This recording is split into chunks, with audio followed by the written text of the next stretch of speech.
ജീവിതം പോലെ ജീവിതം നയിക്കുന്ന സമാരാധ്യനായ പ്രൊഫസർ വിഷ്ണുനാരായണൻ നമ്പൂതിരിയെ കാണാനുള്ള ഒരു ഭാഗ്യമുണ്ടായി. അദ്ദേഹത്തിൻ്റെ അടുത്ത് ചെന്ന് അദ്ദേഹം പറയുന്ന കുറേ കാര്യങ്ങൾ കേട്ടു. അദ്ദേഹം പറയായിരുന്നു, അദ്ദേഹത്തിൻ്റെ വളരെ അടുത്തൊരു ബന്ധു നമ്പൂതിരി കുലത്തിൽ ജനിച്ച ആളാണ്. അമേരിക്കയിൽ കുറേ കാലം വർക്ക് ചെയ്തു. എന്നിട്ട് അവിടെ വെച്ച് തന്നെ ഒരു ബ്ലാക്ക് ലേഡിയെ, ആഫ്രിക്കൻ ഒറിജിൻ ആയിട്ടുള്ള ഒരു ലേഡിയെ കണ്ടു. അവര് നല്ല രീതിയിൽ കേരളീയ ആചാരപ്രകാരം വിവാഹം കഴിക്കുകയും ചെയ്തു. ബ്ലാക്കാണ്, ഇദ്ദേഹം നമ്പൂതിരിയാണ്. ആഫ്രിക്കൻ ഒറിജിനുള്ള അമേരിക്കൻ സിറ്റിസൺഷിപ്പുള്ള വനിത. എന്നിട്ട് ഡോക്ടർ വിഷ്ണുനാരായണൻ നമ്പൂതിരി അവരുടെ വിവാഹത്തിൽ പങ്കെടുത്തു. വിവാഹം നമ്പൂതിരിമാരുടെ ആചാരപ്രകാരം നടന്നു. അതെല്ലാം കഴിഞ്ഞതിന് ശേഷം ആ കുട്ടിയെ അടുത്ത് വിളിച്ച് പ്രൊഫസർ വിഷ്ണുനാരായണൻ നമ്പൂതിരി ചോദിച്ചു, നിനക്ക് എന്താ നിന്റെ ആഗ്രഹം? എന്തായാലും രൂപത്തിലും ഭാവത്തിലും ഭാരതീയരല്ല എന്ന് വ്യക്തമായിട്ട് മനസ്സിലാവും. നിന്റെ ആഗ്രഹം എന്താ? ആ സ്ത്രീ ഉടനെ പറഞ്ഞത്, വളരെ ഭംഗിയായിട്ട് പറഞ്ഞത്, ഞങ്ങൾ ആഫ്രിക്കക്കാർക്കൊരു വലിയ സംസ്കാരം ഉണ്ടായിരുന്നു, ഒരു വലിയ ട്രഡീഷൻ ഉണ്ടായിരുന്നു. അതൊന്നും ഇപ്പം ഇല്ല, എല്ലാം ഇംഗ്ലീഷുകാർ നശിപ്പിച്ചു. ആ നാട്ടിലെ സംസ്കാരം മുഴുവനും നശിപ്പിച്ച സ്ഥിതിക്ക് ഈ നാട്ടിലെ സംസ്കാരം ഇപ്പോഴും ഇതേപോലെയുള്ള സ്ഥിതിക്ക് എനിക്കൊരാഗ്രഹം, എൻ്റെ ആദ്യത്തെ കുട്ടി ആണാണെങ്കിൽ ആ ആൺകുട്ടിയെ നല്ല രീതിയിൽ യജ്ഞോപവീതമിട്ട് ഉപനയനം നടത്തി ഗായത്രി മന്ത്രം ചൊല്ലിച്ച് നല്ല കുലീനമായ ചൈതന്യം കൊടുത്ത് സംസ്കൃതം പഠിപ്പിച്ച് വളർത്തണമെന്നാണ് എൻ്റെ ആഗ്രഹം. കാലങ്ങൾ കുറേ കഴിഞ്ഞു. അവർക്കൊരു ആൺകുട്ടിയാണ് ഉണ്ടായത്. ഏതാനും മാസങ്ങൾക്ക് മുമ്പ് ആ ആൺകുട്ടിയുടെ ഉപനയനം, അതായത് ആഫ്രിക്കൻ ഒറിജിനുള്ള ഒരു സ്ത്രീയുടെ നമ്പൂതിരിയിൽ ഉണ്ടായ ശിശു, ആ കുട്ടിക്ക് അതിഗംഭീരമായിട്ട് ഉപനയനം നടത്തി. പ്രൊഫസർ പറയായിരുന്നു, ഒരുപക്ഷേ ഇദ്ദേഹം വിവാഹം കഴിച്ചതൊരു നമ്പൂതിരി കുട്ടിയെ ആയിരുന്നെങ്കിൽ ഇത്രയും കുലീനമായിട്ട് അവരുടെ മകനെ ഉപനയനം നടത്താൻ, യജ്ഞോപവീത ധാരണ നടത്താൻ, പൂണൂൽ കല്യാണം നടത്താൻ ഒരുപക്ഷേ അവസരം എനിക്ക് കിട്ടുമായിരുന്നില്ല. പക്ഷേ ആ ഉപനയനം നടത്തി ആ കുട്ടിക്ക് സംസ്കൃതം പഠിപ്പിച്ച് ഇപ്പോൾ നല്ല രീതിയിൽ സന്ധ്യാവന്തനവും ജപവും വേദമന്ത്രങ്ങൾ അർഹിക്കുന്ന രീതിയിൽ ചൊല്ലിയിട്ട് വേദവും പഠിച്ച് ആ കുട്ടി വളരുന്ന കാണുമ്പോൾ എൻ്റെ മനസ്സിൽ ഒരു അസാധാരണ സന്തോഷം ഉണ്ടാവുക.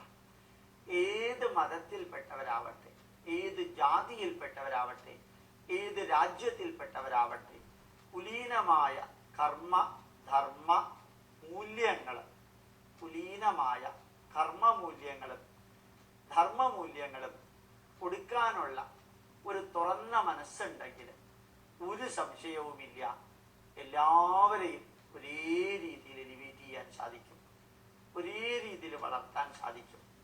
ഞാനതിൽ അഭിമാനിക്കുന്നു.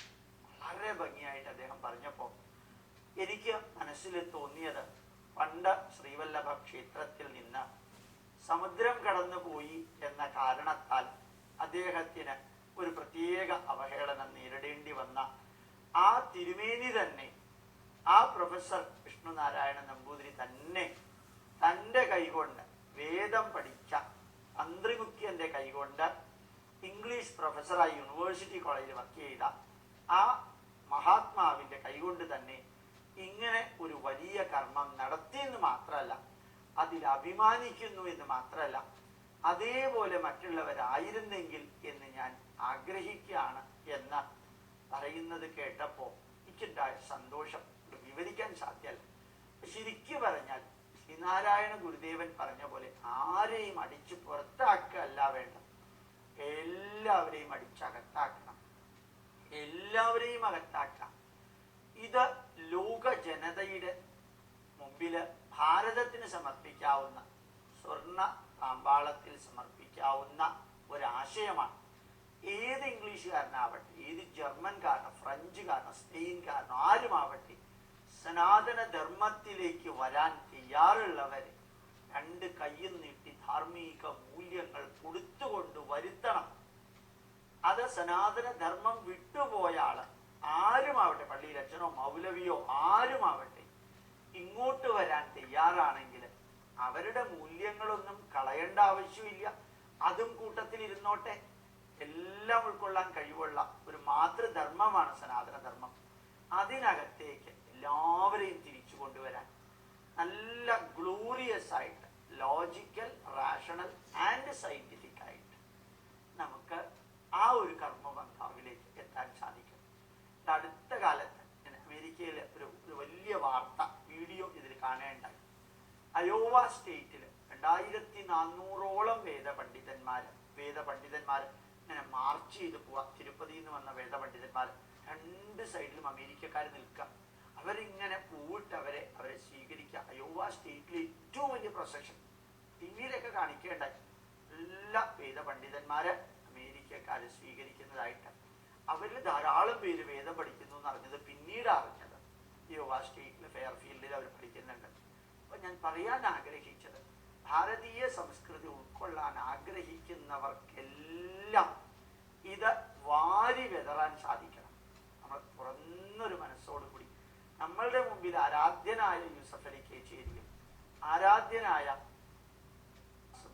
അതേപോലെ സംപൂജ്യനായ ജോസഫ് പുലിക്കുന്നേലും ഡോക്ടർ ഐസക്കും ഡോക്ടർ കബീറും ഡോക്ടർ അമീറും ഇവരെല്ലാവരും ഇത് ഉൾക്കൊള്ളാൻ സാധിക്കുന്ന ഒരു ലെവലിലേക്ക് വളർന്നുകൊണ്ടിരിക്കുന്ന ഒരു കാലഘട്ടത്തിൽ സർവ്വതിനെയും ഉൾക്കൊള്ളാനുള്ള ആനോഭദ്രാഹ ക്രതവോ എന്തു വിശ്വത, നന്മ നിറഞ്ഞ ചിന്താധാരകളും ജനതയും എല്ലാവരും നമ്മളിലേക്ക് വന്നു ചേരട്ടെ എന്ന് പ്രാർത്ഥിച്ച ഒരു ധർമ്മത്തിന്റെ അവകാശികളായ നമ്മൾ ഓർമ്മിക്കണം.